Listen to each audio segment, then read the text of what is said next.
Hi, and welcome to Don't Just Cook with Robert Steven Munoz. As I was preparing for my birthday party and for the launch of this channel, super excited about that, I was thinking about what would be the perfect, ideal birthday cake. And okay, I'm just gonna have to say, I would typically not have boxed cake mixes on my channel or in my kitchen. I usually like to make everything from scratch. But again, reflecting on my birthday and some of my favorite recipes and tying in memories, I couldn't help but to make this cake. When I was about 10 years old, I found this recipe in one of my mother's magazines that was sitting around in her beauty shop, and I came across the recipe and I asked her if I could make it. So she went out and got me the ingredients to make it, and I've been making this cake every summer ever since, except one year I made it at Christmas time. And I decorated it with some sugar crystals, not knowing at 10 years old that the sugar crystals would melt in the refrigerator on the whipped cream frosting. I cried a little bit because it all ran, but my mother, you know, being a great mom that she is, she made me realize it was beautiful and it was artistic. So we went with it. We took it to the family for Christmas Eve. And my grandfather, which there's a picture out there somewhere of me holding the cake and my grandfather looking onto the cake with amazement. He actually loved the cake. So it's something that I've always made. It's something that's, you know, really special to me. It's a super easy cake to make. So let's go ahead and just start doing it. So I have the Betty Crocker Super Moist Butter Cake Mix, yellow cake mix. But what we're going to do is we're going to substitute the water that the recipe calls for the juice that's in the can of mandarin oranges. We have our melted butter and we have our eggs, and we're gonna put all this into the stand mixer. All right, so we're ready to get going. We have our cake mix that's gonna go into the stand mixer.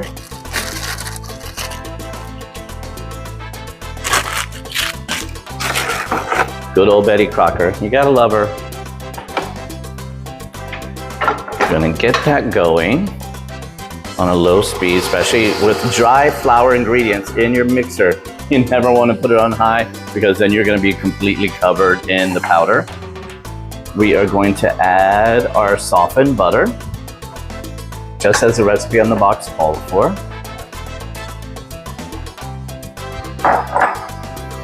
And then we're going to add our eggs. Again, just following the recipe on the back of the box.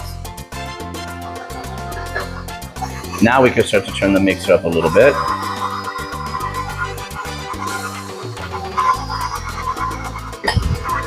Get that going.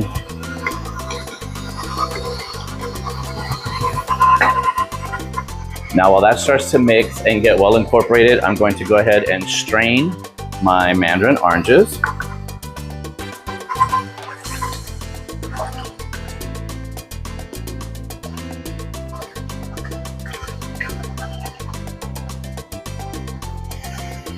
And look at that, we actually have the 1 cup that the recipe calls for. So we're gonna add that to the mix.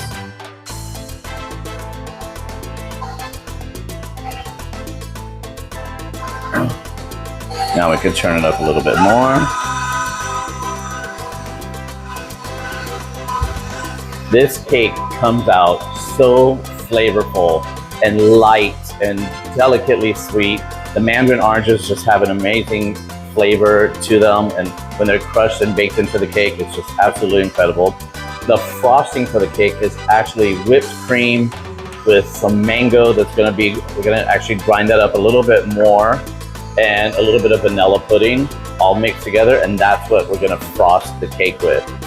Now, I am going to put a little bit more of a modern twist on it, and I'll get to that in a little while, and that is I'm going to use guava to fill between my 2 layers of cake. I'm gonna shut that down for a second, and one great rule is always scrape down your bowl. Whether you're making cookies, cake, bread, anything that you're doing, you always want to scrape down your bowl to make sure there's no dry ingredients stuck to the bottom that are not getting well mixed into your batter. Bring it back up. Get it back on. Get a good mix in. Now we can start adding in the mandarin oranges. I like to add them in just a few at a time and let the whisk attachment on the mixer do the work for me of getting those oranges well incorporated into the cake mix. While we're here, I just want to remind you to like, to subscribe, to share the link to my videos.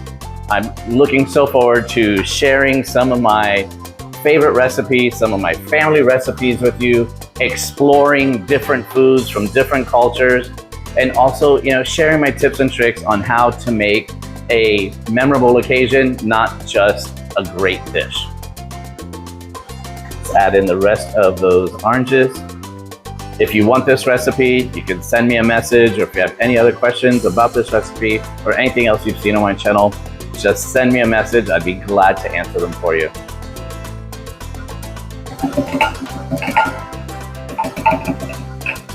Last one.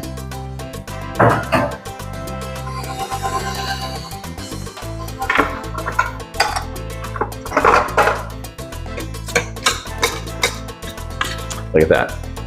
Beautiful and golden. You can already smell it, the butter and the oranges together.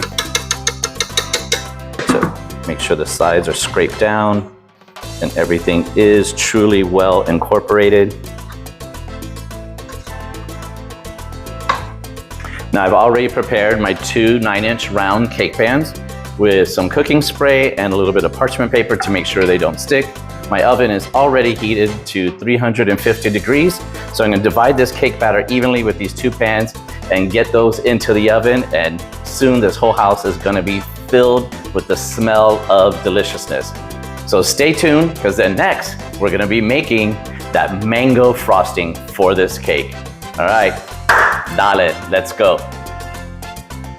So while the cake is in the oven, let's go ahead and get that whipped cream frosting going. First thing we want to do is I strained out the juice from these mango chunks. There we go. Got it. We don't want it too chunky, but we don't want it too mushy either. I think that's about right.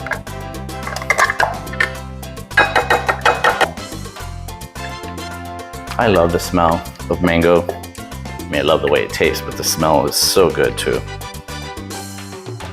Now, one tip and one trick for getting an amazing whipped cream is refrigerating your mixing bowl and your whisk and making sure that that cream is ice cold. So I'm gonna go get everything out of the fridge.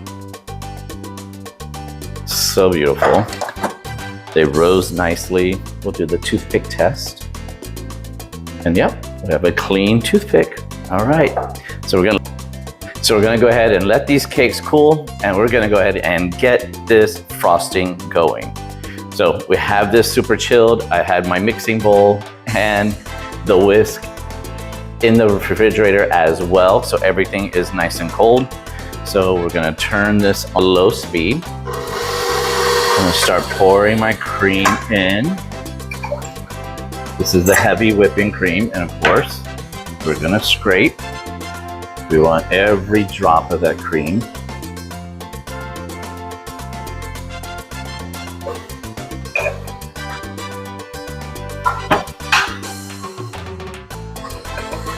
So we got that going. Now we can turn it up a little bit higher. And we're gonna add our confectioner sugar. We're gonna do a little bit at a time.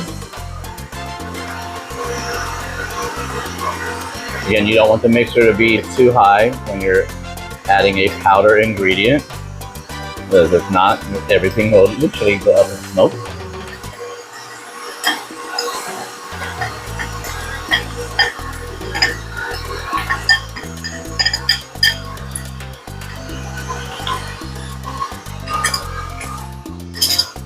Now, traditionally, this recipe calls for an already made whipped topping, but I did decide I wanted to do it from scratch this time.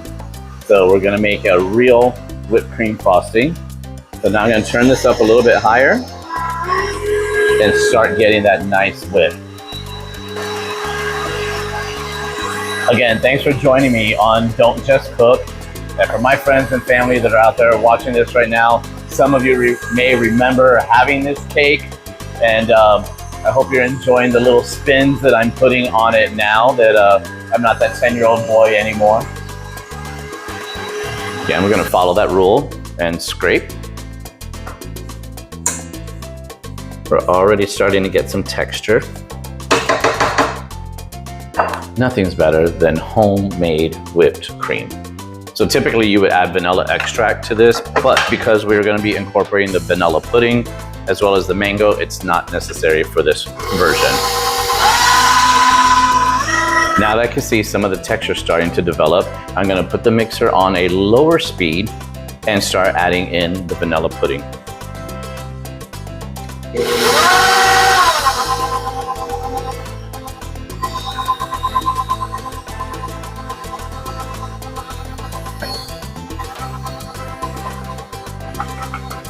Something just really nostalgic about these JELLO boxes, right?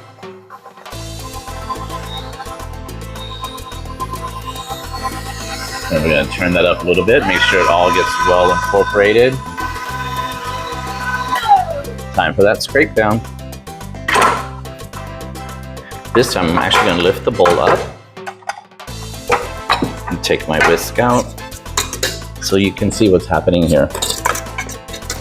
Look at that deliciousness starting to form. Getting a nice texture in there.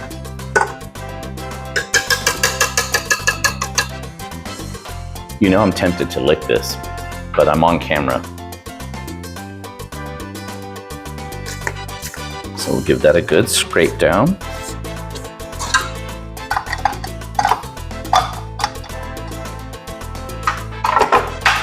Now we're gonna just whip it just a couple more minutes, or seconds actually.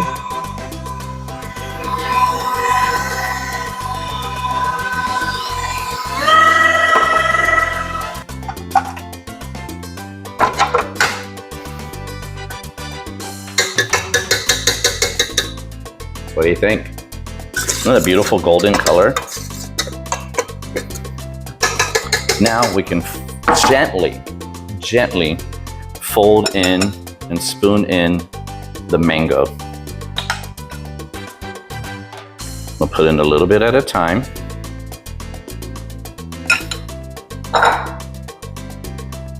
And just gently fold it in. We don't want to lose too much of that volume.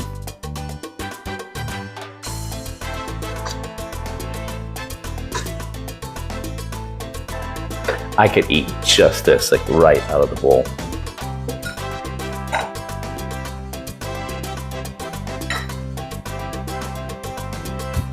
And for those of you who don't know, I am Cuban American from Miami. And let's think about like, what could be more Miami than this cake? Or like a mango whipped cream frosting, and then mandarin oranges in the cake mix. And like I said, I am going to make a guava filling to put in between the two layers. And I think that's absolutely perfect. You can see the little chunks of mango in there. Smells amazing. I can't wait to hit pause on this camera so that I can lick the spoon. So we're gonna put this in the fridge to set. Gonna put it in a bowl with some plastic wrap and let it set while the cake's finished cooling. And then I'm gonna start making that guava filling.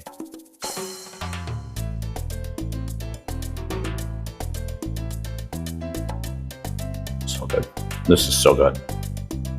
Oh, camera's still rolling. Oops. Okay, so now we're gonna make the guava filling for the cake. What I want to do is I just want to emulsify some guava paste. So I opened up a can of guava paste. I mean, who doesn't love guava? It's so good. Love it. My grandmother used to be obsessed with guava. So we're going to put it in a double boiler, or as it is referred to in the industry as a bain-marie or un baño Maria in Spanish. We're going to add the guava paste to the bowl.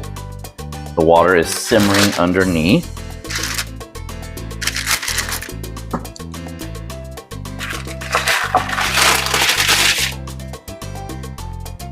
This might take a little while. And to get something to emulsify, you need to add a liquid. So in this case, being I'm Cuban, we're gonna go with a little Bacardi. Un buchito de Bacardi. A nice gold rum. Just gonna add a little bit. You don't want it too runny.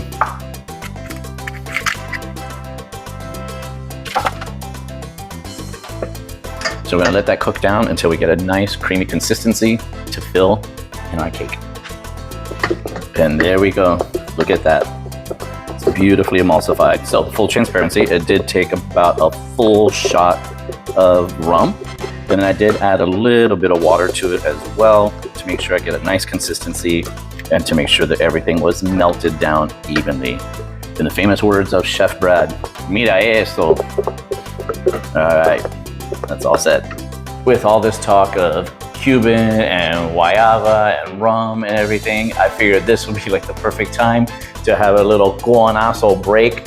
So I got some of the guayaba with crackers and some cheese. And of course, dale un cafecito. Ah, mira que rico. One for me, uno pa Sean. Míralo, dale. All right, gonna have a little treat and then we're gonna finish making that cake. Bueno, dale. Okay, so I have my little guava snack. I have my little cafecito. The guava filling is all nice and creamy, ready to go in between the cakes. The cakes are nice and cool. Frosting is set. Now it's time to put this baby together. So we have a nice plate with the cake insert underneath. So we're gonna add the one layer. And here's a fun little hack. You may not already know it. Take some little squares of parchment and put them all around your cake. So this is going to keep your cake plate or anything that you have your cake on nice and neat and clean. And you'll just be able to pull these out when you're done frosting and decorating your cake. It's that simple. I know, I'm a genius, right? Yeah. It's an old hack, trust me. I didn't think of it. I don't know who did, but somebody smart did. So we got that on there. All right, we're ready to go. Let's take some of this guava and we're gonna plop that right down into the middle. Again, I wish you could smell this. It smells so good. It's a little bit of that hint of that rum in there. And just so you know, there's a lot of people don't know this, you know, people who don't drink or they think if they're gonna serve something to a child or a minor that they can't have alcohol in it. When you cook with alcohol and once alcohol like rum or vodka or whatever is heated and cooked, the actual alcohol is evaporated in the heat. So you can't get drunk or even buzzed from a dessert like this. Now, a cake that has been soaked in rum, like a true rum cake or rum balls, where the rum has not been cooked, therefore that alcohol is not evaporating. Now that can give you a little bit of a buzz. But in this case, you're not really getting any of the alcohol. So we got that in the center. We left a little bit of border so it doesn't ooze out on the sides. We're gonna put our next layer on top and look how beautiful these came out. They popped out right out of the pan perfectly. Nice and moist. Look at that, how nice and springy they are. We're gonna center that. Perfect. And now we're ready to cover it with that amazing vanilla mango frosting that we made with the whipped cream. Look at that. How good does that look? So good. So we're gonna take a nice dollop of that. Using our offset spatula. What's nice about this cake too, with the whipped cream frosting, it's not about creating that perfect finish like a traditional, like beautiful, like buttercream cake, where you would want the frosting to be smooth and perfect, or like a special occasion cake where everything has to be absolutely perfect. This, with the chunks of mango and the whipped texture of the whipped cream, it's going to already be a little bit more, rustic and charming and, homey. I think I've made this cake at least once a year, every year since then. It's just a recipe that just stays with me. It's refreshing, it's cooling. You do have to keep it in the fridge. So I want to remind everybody of that. This cake does have to stay in the fridge because you don't want that whipped cream going, melting down the size of the cake. And don't put colored sugar sprinkles on it like I did. Nope, can't have that. I mean, look how easy this is. How easy is this to assemble, put together, frost it. Oh, the smells are all coming together. The mango, the mandarin oranges, that guava filling. You can smell the butter and the vanilla.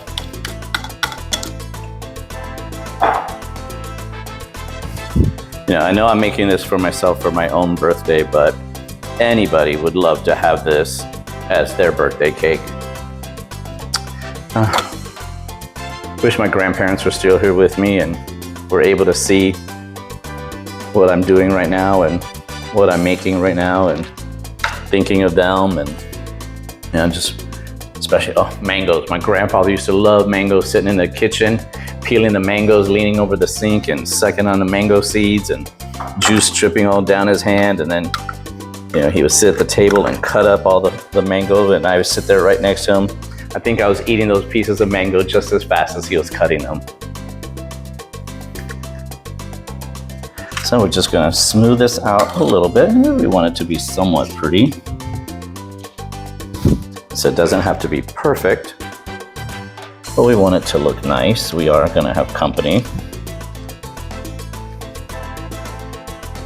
I won't say what birthday this is of mine, but for me it is a special birthday because I'm sharing it with you. Launching this YouTube. The theme of my party, aged to perfection. So I'm doing a full charcuterie. Everything aged. We're doing wines and cheeses and all the aged meats, all the cured meats. Let's give this a little swirl on the top. Give it one more spin. How's it looking? One little bald spot right here.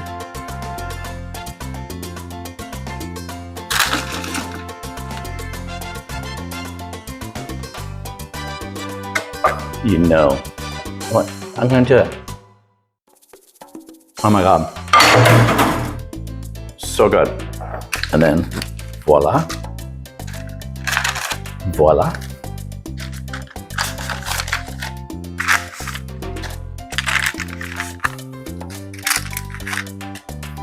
I mean, come on. Looks like a pro did it.